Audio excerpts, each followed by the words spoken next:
In a series of eye-popping trailers dating back to 2005, Killzone 2 has enraptured the masses with the promise of blurring the line between reality and the radical.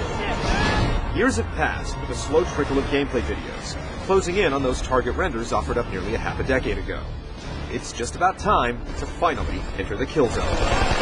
Part 2 kicks off following the events of the original Killzone and the PSP's Killzone Liberation. You take the role of Sergeant Thomas Sevchenko, Sev to his compatriots, a member of the ISA, Interplanetary Strategic Alliance, taking the fight to Helgen, home of the Helghast insurgency. It's easy to tell friend from foe. The bad guys have beady little red glowing eyes filled with malice.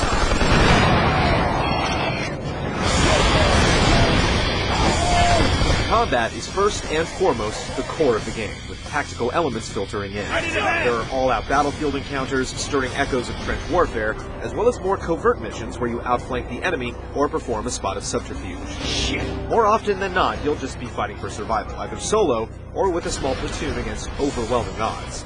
This is the Helghast's planet, and they have tons of reinforcements. But don't count your squaddies out. They'll land some kills and can perish themselves, but if you're quick, you can revive them. Good to go! A lot of modern shooter conventions make the rounds. You can only hold one primary and one secondary weapon. Health regenerates, and there are plentiful checkpoints. What's new is a cover system mapped to the duck button.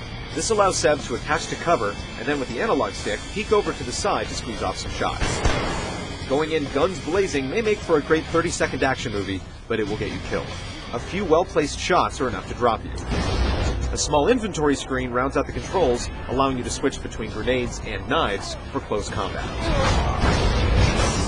The preview build has a small but substantial armory with a few submachine guns, rifles, and rocket launchers.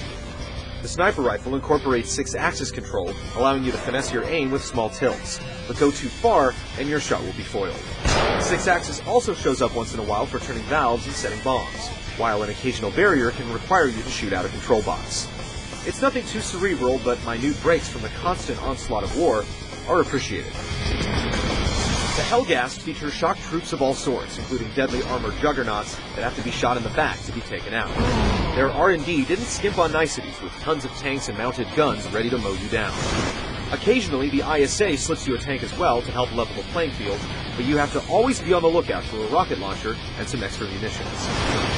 Also, keep a keen eye out for special targets to destroy, which will likely tie into trophies or unlockables. Apart from the campaign is an extensive multiplayer mode, allowing you to side up with the ISA or Helghast and trade some lead. Level up, earn medals and ribbons while using ability badges with a class-based system, as you hone your scout, medic, soldier, engineer, saboteur, or soldier. Want to heal and kick ass? Then try mixing and matching the badges to create your ultimate killing machine. With clan support and dynamic multiplayer objectives that can change mid-round, Killzone 2's multiplayer has a lot to offer.